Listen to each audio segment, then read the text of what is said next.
Assalamualaikum warahmatullahi wabarakatuh. Kami dari kelompok 2, Teori Pengambilan Keputusan, MN19F, akan mempresentasikan hasil diskusi kami. Yang pertama, saya akan memperkenalkan terlebih dahulu anggota kelompok saya. Yang pertama ada saya sendiri, Lola Amelia, lalu ada Erja Aprikasa, lalu ada Tito Wiragung, dan M. Muhammad Iqbal Hibatullah. Judul yang kami ambil adalah kurangnya barang produksi. Selanjutnya akan dijelaskan oleh teman-teman saya. Waktu dan tempat saya persilakan. Assalamualaikum warahmatullahi wabarakatuh. Saya Erja Aprikasa Putra akan menjelaskan slide kedua, 3, dan 4. Slide keduanya itu ada profil perusahaan, gambaran umum PT Multi Indomandiri atau bisa disebut dengan PT MIM, merupakan salah satu anak perusahaan Wings Group yang memproduksi atau membuat berbagai macam produk-produk seperti sabun, deterjen, dan produk perlengkapan rumah tangga yang memiliki target market yang besar di Indonesia. Untuk memenuhi kebutuhan rumah tangga, PT Multi Indomandiri merupakan cabang perusahaan PT Sayap Mas Utama yang berlokasi di Cakung, Jakarta Timur.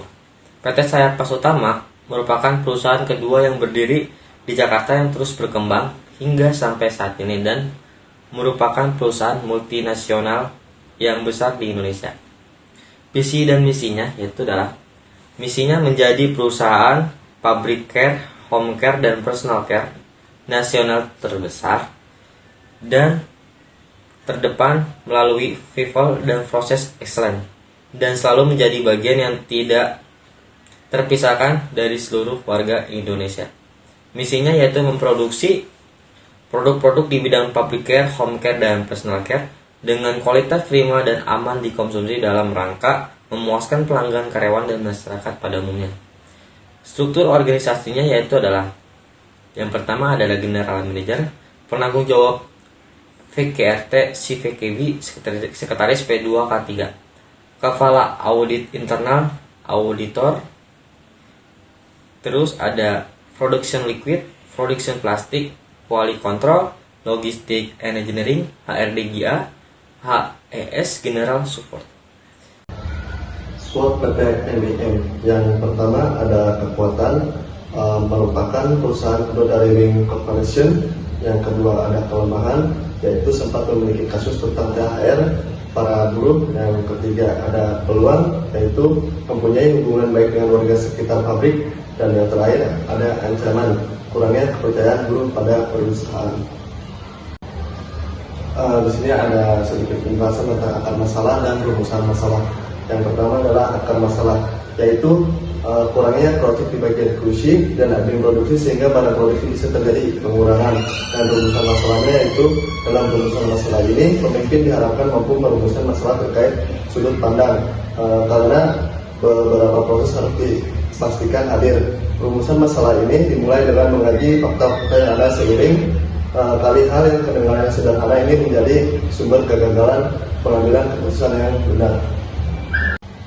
Adapun tujuan pengambilan keputusan, yang pertama itu untuk mencegah kerugian perusahaan, yang kedua untuk mencegah terjadinya prasangka buruk kepada divisi lain, yang ketiga mengevaluasi terjadinya kekurangan barang produksi, yang keempat tujuannya yang bersifat ganda, yang kelima tujuannya yang bersifat tunggal, dan yang terakhir yaitu untuk menyelesaikan masalah. Baik, saya Muhammad Iqbal Hibatullah. Saya akan menjelaskan masih materi yang sama, yaitu tentang tujuan pengambilan keputusan. Model yang dipilih itu sebagai alat pengambilan keputusan dasar pertimbangan yaitu teknik DLP, memiliki keuntungan yang didapat dari memiliki beberapa penilai dan menghilangkan pengaruh biasa yang mungkin terjadi pada interaksi tatap muka. Langkah pertamanya yaitu setiap anggota kelompok individu masing-masing mencatat ide-ide masalah yang akan dipecahkan atau peluang. Lalu langkah berikutnya, tiap anggota kelompok menulis di papan tulis ide masalah atau kesempatan tanpa komentar atau diskusi. Langkah berikutnya yaitu setiap pernyataan tertulis didiskusikan untuk mempersempitnya ke dalam set terbaik. Lalu langkah terakhir, anggota memvoting atau memberi ranking dari yang terbaik sampai terburuk setiap set ide, masalah, atau kesempatan. Baik, lanjut ke materi berikutnya, yaitu alternatif keputusan. Dalam mengevaluasi solusi alternatif penilaian kolektif kelompok dengan sudut pandang yang lebih luas, lebih baik daripada pengambilan keputusan individu. Dalam mengidentifikasi penyebab dan mengembangkan solusi alternatif, upaya individu dari anggota kelompok penting untuk memastikan pencairan luas dalam berbagai fungsi organisasi. Berikutnya yaitu pemilihan keputusan.